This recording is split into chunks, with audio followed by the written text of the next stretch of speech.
समस्त प्रेज नमस्कार मुतव्यस आपन देखुछन्ती जेपी ओडिया आपन समस्त को जेपी ओडिया चैनल स्वागत करे। प्रिय माने आज वीडियो रे मु आलोचना करिवि ओडिसा रे प्रभुकर दास निरंजन तुरुक जितुलिमा एंड रमाकांत पाणी एमाने वास्तव रे कंट्रोवर्सी करिवार विवाद हेबार कारण कोन से समस्त विषय मु आपनक सम्मुख रे आज वीडियो रे एक्सप्लेनेशन करिवि एवं तीन प्रभुंकर दास मानक आज वीडियो माध्यम जवाब मध्य देवी कौन सी कंप्रोमाइज नुहे कौन सी कहा साइड नुहे बरं प्रभुंकर वाक्य विथ लॉजिकली आम आज वीडियो रे आम से जवाब देवा एवं ए कंट्रोवर्सी को आम बंद करवा। तेज आसतु आज वीडियो को आम स्टार्ट करिया।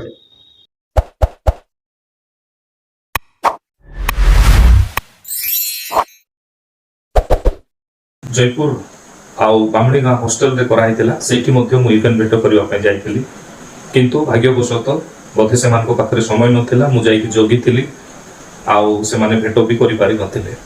एथि मध्य रे मु काहे की भेट करबा पय चाहुतिली एथि पय कारण आमे परस्पर केतोटी विषय ठीक रहउची केतोटी विषय भूल रहउची कथाबार्ता ही भेट करबा पय जाउतिली कारण ए मीटिंग ए वीडियो करे आपण मानकू लागिबो कि आपण पर्सनली कथा ही थांते मु पर्सनली प्रकृत रे कथा हेबा पय चेष्टा करिछि चेष्टा करि सारिछि। एठारे प्रभुंकर दास रमाकांत पाणी से सफा सफा क्लियर कथा कहउछन्ती जे ताके पर्सनली जितु भाई गस भेट करिया पय चाहुथिले किंतु जितु भाई कोनोसी कारणवशत तांको सहित भेट करि नाहांती। जदि प्रोग्राम रे जदि जाइछन्ती आउ रमाकांत पाणी जदि प्रभुंकर दास सेठा को जाय के तांको सहित साक्षात करिया पय जाय अछन्ती आउ तांको सहित भेट करिया पय जदि जाइछन्ती तबे निश्चित भाव रे जितुलिमा को फोन लगैथिबे निश्चित भाव रे तांको को कथाई की जाइथिबे।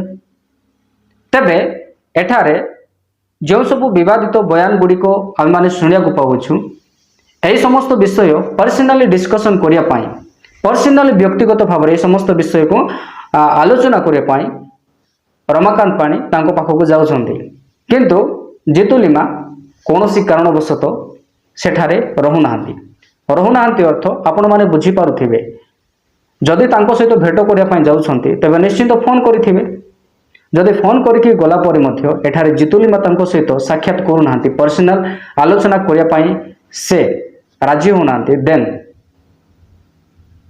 एही विषय से बाध्य है कि कोन बोले गणमाध्यम को आसिकी कहउछन्ती।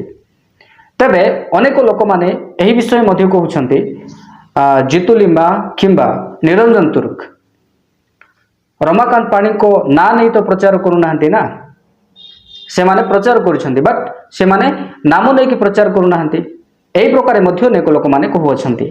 तबे आसंतो आमाने वीडियो जस्ट देखिबा जितुलिमा प्रभुंकर दासंकर माने जस्ट वीडियो को देखिबा तापर माने क्लारिफिकेशन देबा। आजीर भाववादी माने ठकी खाउछन्ती 30-40 टंकार प्रार्थना तेल को निजर स्टिकर लगे कि 200 टंका 400 टंका रे बिकुछन्ती आमर भकुआ लोक माने एटा पावरफुल तेल बोली कि कुटुकुटा किणुछन्ती। मु कहिबा पई चाहे भ्रांतरे रुहंतु नाही मु एहा कहू ना ईश्वरଙ୍କ शक्ति नाही शक्ति अछि किंतु भ्रांति रे पड़ंतु नाही केई केबे हेले भाववादी माने टंका लोभरे व्यापार करि नाहंती प्रार्थना तेल बिकी नाहंती प्रार्थना पानी बिकी नाहंती केबे हेले ईश्वरଙ୍କ शक्ति को बिजनेस करा जाय नाही केबे करा जाय नाही। जीसु कहिले तुमे बिना मूल्य रे पाइछ बिना मूल्य रे दान करा कोडू शिखिल तुम्हें प्रभु जदि तुमको शक्ति देइछन्ती व्यापार करबा पई देइछन्ती आपण जानिछन्ती जो माने प्रभु को दान वरदान को नेकी बिजनेस करन्ती से मानकर पाप क्षमा हेबो नाही से माने क्षमा पाइबे नाही। मु देखुछि ओडिसा रे भी 2-3टा बाहर लेनी बिजनेस करला वाला माने केबे माने हाबुडंतु। एबे एठारे सफा सफा प्रभुंकर दास जितुलिमा प्रचार करुछन्ती जे आम ओडिसा रे मध्य किछि बिजनेस करिया वाला बाहरी छन्ती प्रभुंकर गिफ्ट को माने बिजनेस करुछन्ती एमिति के लोकन को माने परमेश्वर केबे मध्य क्षमा देबे नाही ଏହି ପ୍ରକାର ଭାବରେ ସେ ପ୍ରଚାର କରିଛନ୍ତି। ଅନେକ ଲୋକମାନେ କହୁଥିଲେ ଯେ ଜିତୁଲିମା କିମ୍ବା ନିରଞ୍ଜନ ତୁର୍କ ତ ରମାକାନ୍ତ ପାଣିକର ନାଁ ତ ନେଇନାହାନ୍ତି, ସେମାନେ ପ୍ରଚାର କରୁଛନ୍ତି। ତେବେ ତେଲ ଯଦି ବିକ୍ରି କରୁଛନ୍ତି ବୋଲି ଅନେକ ଲୋକ ରମାକାନ୍ତ ପାଣିକୁ କହୁଛନ୍ତି, ତେବେ ଏହି ପ୍ରଚାର ସିଧା ସିଧା ରମାକାନ୍ତ ପାଣିକୁ ଟାର୍ଗେଟ କରୁଛି, କାରଣ ସେ ମଧ୍ୟ ଓଡ଼ିଶାର। ଏଠାରେ ପ୍ରଚାର କରାଯାଉଛି କ'ଣ, ଆମ ଓଡ଼ିଶାରେ ଏମିତି ବାହାରିଲେଣି ଯିଏକି ବିଜନେସ୍ କରୁଛନ୍ତି, ପ୍ରଭୁଙ୍କର ବରଦାନକୁ କ'ଣ କରୁଛନ୍ତି, ବିକ୍ରି କରୁଛନ୍ତି, ତେଲ ବିକ୍ରି କରୁଛନ୍ତି। କହିବାର ଅର୍ଥ କ'ଣ, ଏହା ଅର୍ଥ ସିଧା ସିଧା ରମାକାନ୍ତ ପାଣିକୁ ସେମାନେ କହୁଛନ୍ତି। ଇଭେନ୍ ଅନ୍ୟାନ୍ୟ ଦାସମାନେ ମଧ୍ୟ ଏମିତି ମିଟିଂ ଯାକରେ କରୁଥିବେ ମୁଁ ଜାଣିନି, କିନ୍ତୁ ଏଠାରେ ସ୍ପଷ୍ଟ ଜଣାପଡ଼ୁଛି ଏଠାରେ କୌଣସି କ୍ଲାରିଫିକେସନର ଆବଶ୍ୟକତା ନୁହେଁ। ତେବେ ଏହି ତେଲକୁ ବିକ୍ରି କରିବା ଏହା କ'ଣ ଠିକ୍ ନା ଭୁଲ? ଅନେକ ଲୋକମାନେ କୁହନ୍ତି ବାଇବଲ ଅନୁସାରେ ତେଲ ବିକ୍ରି କରିବା ଠିକ୍ କି? ଏମିତି ମଧ୍ୟ ମୋତେ ବିଗତ କମେଣ୍ଟରେ ମୋତେ କରିଥିଲେ।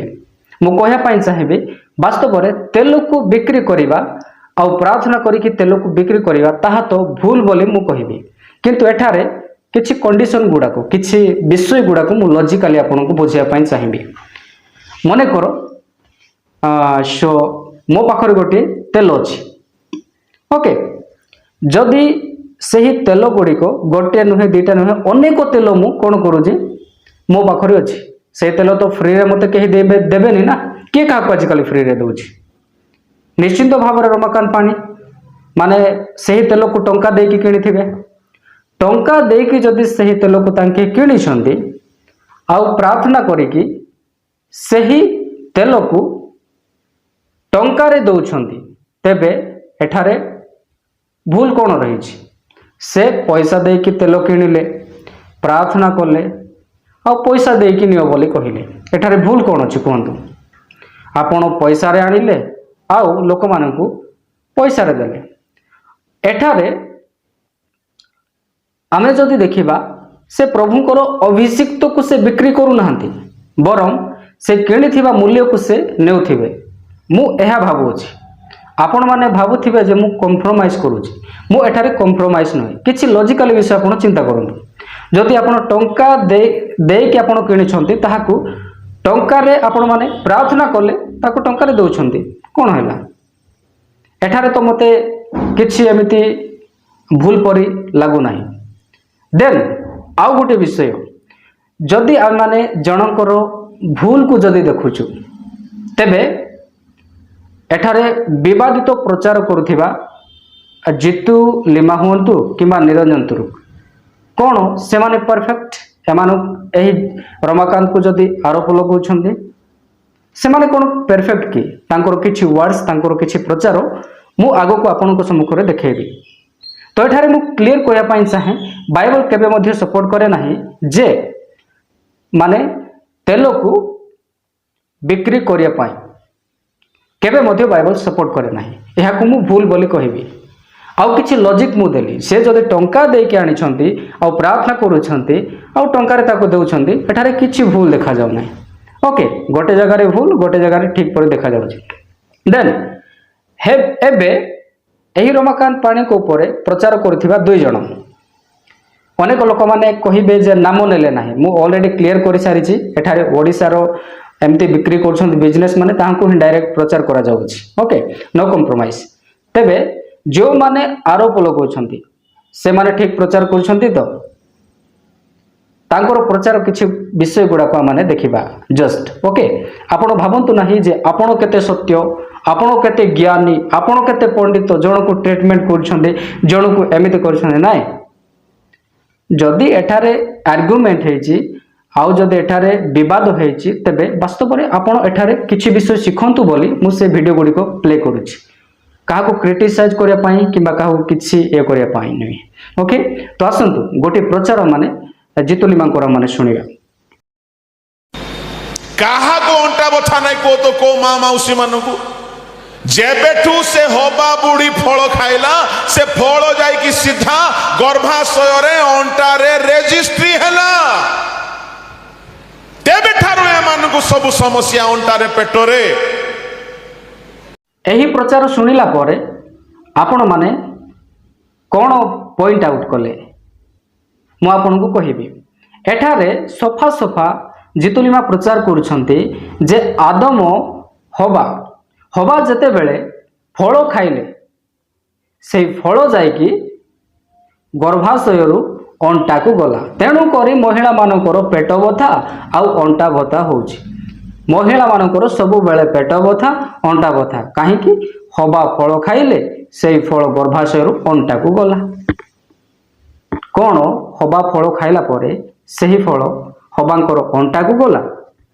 लॉजिकालिटी की आपण चिंता करंतु आपण कौन से फल खाउछंती सही फल कौन अंटा को जीव कि एही प्रकार प्रचार को आपण कौन कहिबे। जेते बेले आमे कौन सी विषय फल खाऊ तेबे ताहा आमानकर पेट को जाय थाए अंटा को केमते जीव लॉजिकली विषय। ओके आउ हवा जेते बेले फल खाइले तांकर अंटा को गला तेबे आदम मध्य खाइला परे आदम मध्य से फल को खाइले परे से फल मध्य आदम को अंटा को जाइथिबो।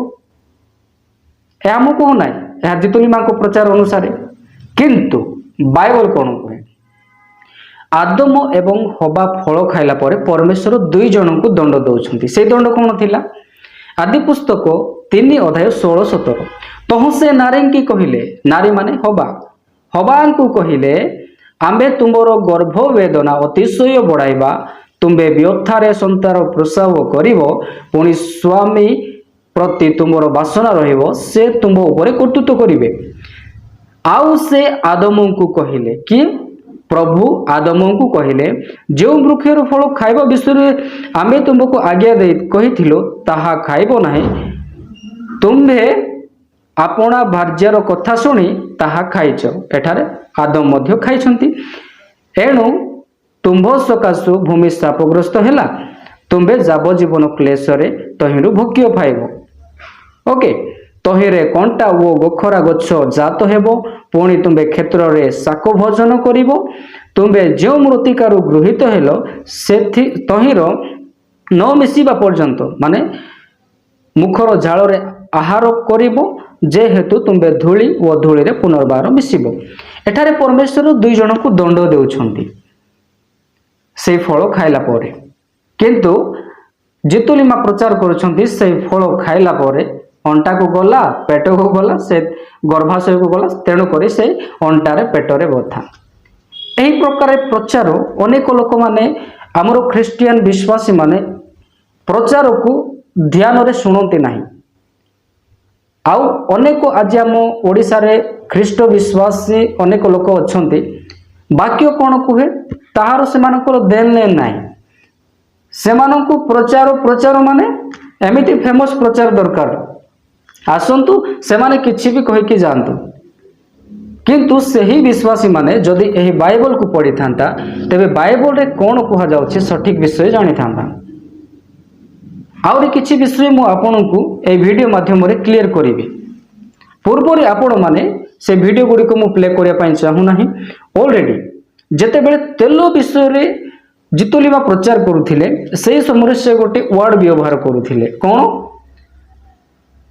भकुआ। एते बड़ स्टेज रे ठिया है प्रभुंकर वाक्य प्रचार करुथिबा व्यक्ति ख्रिस्ट विश्वासी गोटे पवित्र आत्मा को उपस्थिति रे अनेक लोक माने सेठा को आसीछंती जने प्रभुंकर दास है भकुआ भकुआ कहिबा ठीक विषय की इवेन अनेक प्रचार रे मु सुनिछि निरंजन तुरुक बेधुआ ए शब्द गुड़ा को व्यवहार करुछंती एही समस्त विषय ठीक कि एही समस्त विषय कदापि ठीक नुहे। जन को बेधुआ कहिबा जन को भकुआ कहिबा एहा कोन ठीक विषय कि आपण माने आपण को सामने रे कहि जदि अछंते किबा आपण निजर लोक थिबे तांको बेधुआ भकुआ बोली कहिबे तांको भल लागिबो एही प्रकार विषय ठीक विषय नुहे। एही समस्त विषय हमकु परित्याग करिया को हेबो एही समस्त विषय हमकु छाड़ीबा को हेबो। अनेक लोक माने कहिबे वाक्य रे कोटे लिखा जायछि तो निजे निजे प्रचार करूछु बक बक करूछु बोली कहिबे। आसंतु देखिबा कलसीय पुस्तक 3:8 किंतु एबे तुमे माने मध्य एही सब विषय अर्थात କ୍ରୋଧ, ରାଗ, ହିଂସା, ନିନ୍ଦା, ମୁଖରୁ କୁଶ୍ଚିତ ବାକ୍ୟ ଏହିସବୁ ପରିତ୍ୟାଗ କର। କୁଶ୍ଚିତ ବାକ୍ୟ ମାନେ ଗାଳି କରିବା। ହିନ୍ଦୀ ବାଇବଲରେ ଗାଲିଆ ବକନା ବନ୍ଦ କର, ଛୋଡ଼ ଦो ବୋଲି କୁହାଯାଉଛି। ତେବେ ଭକୁଆ ଆଉ ବେଧୁଆ ଏଇସବୁ ଗାଳି ନୁହେଁ କି? ଅନେକ ଲୋକମାନେ ମୋତେ ଆସିକି ବୁଝେଇବେ ଏଇସବୁ ଗାଳି ନୁହେଁ, ଭକୁଆ ମାନେ ମୂର୍ଖକୁ କୁହାଯାଏ, ଏସବୁ ଗାଳି ନୁହେଁ। ଆପଣ ଏହିସବୁ ବିଷୟ ଜଣକୁ ରେସ୍ପେକ୍ଟ ଦେଇକି ଭକୁଆ କହୁଛନ୍ତି, ଆପଣ ରେସ୍ପେକ୍ଟ ଦେଇକି ବେଧୁଆ କହୁଛନ୍ତି। ଏହି ସମସ୍ତ ବିଷୟ ତ ଗାଳି ଅଟେ। ଏହି ସମସ୍ତ ବିଷୟକୁ ଛାଡ଼ିବା ପାଇଁ ପ୍ରଭୁ କହୁଛନ୍ତି। ତେବେ ଯେଉଁ ପାଷ୍ଟର ମାନେ, ଯେଉଁ ପାଳକ ମାନେ ଜଣକୁ ଇଏ ଭୁଲ, ଇଏ ଏମିତି ପ୍ରଚାର କରୁଛି, ଏମିତି ସେବା କରୁଛି ବୋଲି କହିବା ଲୋକ ନିଜକୁ କାହିଁକି ସେମାନେ ପ୍ରଭୁଙ୍କ ବାକ୍ୟ ଅନୁସାରେ ସଜାଡ଼ୁ ନାହାନ୍ତି? ଇଭେନ୍ ଏହି ବାକ୍ୟ ସମସ୍ତଙ୍କ ପାଇଁ ଲାଗୁ ହେବ। ମୁଁ ଏଠାରେ ନିରଞ୍ଜନ ତୁରୁକର କିମ୍ବା ଜିତୁଲିମାର କିମ୍ବା ଏଠାରେ ରମାକାନ୍ତ ପାଣିର ଭୁଲ ଦେଖିବା ପାଇଁ ଆସିନାହିଁ। ବାକ୍ୟ ଅନୁସାରେ ଯଦି ଆମେମାନେ ନିଜେ ନିଜକୁ ପରୀକ୍ଷା କରିବା, ମୁଁ ମଧ୍ୟ ଭୁଲ ବାହାରିବି, ସମସ୍ତେ ଭୁଲ ବାହାରିବେ, କେହି ପରଫେକ୍ଟ ନୁହନ୍ତି। ତେଣୁକରି ଆମେମାନେ ଜଣେ ପ୍ରଭୁଙ୍କର ଦାସଙ୍କୁ ନେଇକି ଯଦି ଆମେ କିଛି ବିଷୟ ବୟାନ ଦେଉଛୁ କିମ୍ବା ଆମେ ଯଦି ନିଜର ପ୍ରଚାରରେ ଜଣଙ୍କୁ ଟାର୍ଗେଟ କରୁଛୁ, ଦେନ୍ ଆମର ପ୍ରଚାର ମଧ୍ୟ ସେମିତି ହେବା ଦରକାର, ଆମର ଶିକ୍ଷା ମଧ୍ୟ ସେମିତି ହେବା ଦରକାର, ଆମର ଲାଙ୍ଗୁଏଜ ସେମିତି ହେବା ଦରକାର। ଆଜି ମୋତେ ଏହି ସମସ୍ତ ବିଷୟ ଦେଖି ବହୁତ ଦୁଃଖ ଲାଗୁଛି। ଆମେ ନିଜକୁ ଖ୍ରୀଷ୍ଟିଆନ କହି ପ୍ରଭୁଙ୍କର ବାକ୍ୟକୁ ଦେଖୁନାହୁଁ। ଆମେମାନେ ପ୍ରଭୁଙ୍କର ବାକ୍ୟ ପଢ଼ୁଛୁ ଜଣକୁ ଜଜମେଣ୍ଟ କରିବା ପାଇଁ। ଆମେ ପ୍ରଭୁଙ୍କର ବାକ୍ୟ ପ୍ରଚାର କରୁଛୁ ଜଣକୁ ଟାର୍ଗେଟ କରିବା ପାଇଁ। କ'ଣ ଏହି ପ୍ରକାର ପ୍ରଚାର ଉପଯୁକ୍ତ କି? ଏହି ପ୍ରକାର ପ୍ରଚାରେ ଆମମାନଙ୍କ ଓଡ଼ିଶାରେ ଖ୍ରୀଷ୍ଟିଆନ ମାନଙ୍କର ଯେଉଁମାନେ ନୂତନ ଭାବରେ ବଢ଼ୁଛନ୍ତି କିମ୍ବା ଯୁବା ଯୁବତୀ ଯେଉଁମାନେ ସେବା କରିବା ପାଇଁ ଚାହୁଁଛନ୍ତି, ସେମାନଙ୍କ ଉପରେ କ'ଣ ପ୍ରଭାବ ପଡ଼ିବ ଏହି ପ୍ରକାର ପ୍ରଚାର ଗୁଡ଼ିକ? କ'ଣ ଆମେ ଗୋଟିଏ ବିଷୟକୁ ନେଇକି ପ୍ରଚାର କରୁଛୁ, ଏଠାରେ କ'ଣ ନିହାତି ଜଣଙ୍କୁ କଣ୍ଟ୍ରୋଭର୍ସି କରିବା ଦରକାର? ନିହାତି ଜଣକୁ ପ୍ରଚାରକୁ ଟାର୍ଗେଟ କରିବା ଦରକାର? ଆମେ ଯଦି ପ୍ରଭୁଙ୍କର ବାକ୍ୟ ପ୍ରଚାର କରିବା ପାଇଁ ଠିଆ ହେଇଛୁ, ନିହାତି ଏହି ସାଂସାରିକ ୱାର୍ଡ ଗୁଡ଼ିକ ଭକୁଆ ବେଧୁଆ ୟୁଜ୍ କରିବା ଦରକାର? ଏହି ସମସ୍ତ ବିଷୟ କେତେ ଦୂର ଉପଯୁକ୍ତ? ମୁଁ କହିବା ପାଇଁ ଚାହେଁ, ମୁଁ ମଧ୍ୟ ପରଫେକ୍ଟ ନୁହେଁ। ଏବେ ଅନେକ ଲୋକମାନେ ଆସିକି କହିବେ, ତୁ କେତେ ଜ୍ଞାନୀ, ତୁ କେତେ ବଡ଼ ପଣ୍ଡିତ, ତୁ କେତେ ବଡ଼ ଶିକ୍ଷିତ, ତୁ ନିଜକୁ ପରଫେକ୍ଟ ଭାବୁଛୁ। ମୁଁ ସରେଣ୍ଡର କରୁଛି, ମୁଁ ପରଫେକ୍ଟ ନୁହେଁ। ମୋ କଥାରେ ମୋ ଇଣ୍ଟରପ୍ରିଟେସନରେ ଭୁଲ ହେଇପାରେ, କିନ୍ତୁ ବାଇବଲର ଇୟର୍ଲି ଚର୍ଚ୍ଚ ହିଷ୍ଟ୍ରିରେ ଫାର୍ଷ୍ଟ ସେଞ୍ଚୁରୀରେ ଯେତେବେଳେ ପ୍ରଭୁଙ୍କର ଶିଷ୍ୟମାନେ ସେବା କାର୍ଯ୍ୟ କଲେ, ସେମାନେ ପରସ୍ପର ଆଙ୍ଗୁଳି ଉଠାଉନଥିଲେ। ଯଦି ଆଙ୍ଗୁଳି ଉଠେଇଥାନ୍ତା, ସେ ସମୟରେ ଲୋକମାନେ କହିଥାନ୍ତା, ଆରେ ପିଟର କ'ଣ କରୁଛି? ନିଜର ଛାୟା ଦେଖିକି ଷ୍ଟାଣ୍ଡାର୍ଡରେ ବୋଲୁଛି, ଲୋକମାନେ ସୁସ୍ଥ ହେଉଛନ୍ତି। ସେହି ସମୟରେ ଅନେକ ବିଷୟ ବିବାଦର ବିଷୟ ହେଇଥାନ୍ତା, କିନ୍ତୁ ସେମାନେ ଟାର୍ଗେଟ କରିକି ସେବା କାର୍ଯ୍ୟ କରିନଥିଲେ, ବରଂ ନିଜକୁ ନମ୍ର କରି ପରମେଶ୍ୱରଙ୍କର ଆଦେଶକୁ ମାନି ସେମାନେ ପ୍ରଭୁଙ୍କର ସେବା କାର୍ଯ୍ୟ କରୁଥିଲେ। ଆଜି ମୁଁ ଏହି ଭିଡ଼ିଓ ମାଧ୍ୟମରେ କହି ରଖିବା ପାଇଁ ଚାହେଁ, ଏଠାରେ ପ୍ରଭୁଙ୍କ ବାକ୍ୟ ଅନୁସାରେ ଆମେ ପ୍ରଥମେ ବାକ୍ୟକୁ ଯଦି ଆମେ ପ୍ରଚାର କରୁଛୁ, ସେହି ବାକ୍ୟକୁ ନିଜ ପାଇଁ ପ୍ରଥମେ ପ୍ରସ୍ତୁତ ହେବାକୁ ପଡ଼ିବ, ଦେନ୍ ଅନ୍ୟମାନଙ୍କ ପାଇଁ। ଆମେ ଯଦି ଅନ୍ୟକୁ ଶିକ୍ଷା ଦେବା ପାଇଁ ଚାହୁଁଛୁ, ତେବେ ଆମମାନଙ୍କର ଲାଇଫ, ଆମମାନଙ୍କର ପ୍ରଚାର କେମିତି ଅଛି ତାହା ମଧ୍ୟ ଦେଖିବାର ଅଛି। ଆଉ ପ୍ରଚାରରେ ଯଦି ଆମେ ଅନ୍ୟକୁ ଟାର୍ଗେଟ କରିକି କରିବା ନାହିଁ, ତେବେ ତାହା ବହୁତ ଆହୁରି ଭଲ ହେବ। ତେଣୁକରି ଆସନ୍ତୁ, ଏହି ଭିଡ଼ିଓ ମାଧ୍ୟମରେ ମୁଁ ଏତିକି କହି ରଖିବା ପାଇଁ ଚାହେଁ, ଆମେ ଯଦି ଜଣକୁ ଟାର୍ଗେଟ କରିକି ପ୍ରଚାର କରିବା ନାହିଁ, ଜଣଙ୍କର ଦାସକୁ ନେଇକି, ତେବେ ବିବାଦ କେବେ ହେବ ନାହିଁ। ଶାନ୍ତି ଶୃଙ୍ଖଳା ଭାବରେ ପରମେଶ୍ୱର ଯେଉଁ ଜିମ୍ମେଦାର ଆମକୁ ଦେଇଛନ୍ତି ତାହା ମାନେ କରିବା ଏବଂ ପ୍ରଭୁଙ୍କ ରାଜ୍ୟ ନିମନ୍ତେ ଆଗକୁ ବଢ଼ିବା। କାରଣ ପ୍ରଭୁଙ୍କ ବାକ୍ୟରେ ଲେଖାଯାଇଅଛି, ସେବା ଅନେକ ପ୍ରକାର କିନ୍ତୁ ପରମେଶ୍ୱର ଏକ। ପରମେଶ୍ୱର ମାନଙ୍କୁ ଅନ୍ୟାନ୍ୟ ଜିମ୍ମେଦାର ଦେଇଛନ୍ତି ପ୍ରଭୁଙ୍କର ସେବା କରିବା ପାଇଁ। ଆମେମାନେ ଜିମ୍ମେଦାର ବୁଝିକି ଆମେମାନେ ପ୍ରଭୁଙ୍କର ସେବା ପାଇଁ ଏକ ଭାରତ ରୂପେ ସେବା କାର୍ଯ୍ୟ କରିବା, ନା କି ଅନ୍ୟ କାହାକୁ ଆମେ ଟାର୍ଗେଟ କରିବା। କାରଣ प्रभु निश्चिंत भाव दिने आम समस्त विचार करेंगे से ही दिन जना पड़ वास्तव में किए भंड आ वास्तव में किए भूल प्रचार कला किए ठीक प्रचार कला। तेबे वीडियो संपर्क में आपण कौन कहे आपंकर मतामत लिखि जनइबे पुणी देखा आगामी वीडियो रे आपण समस्त प्रेज लो।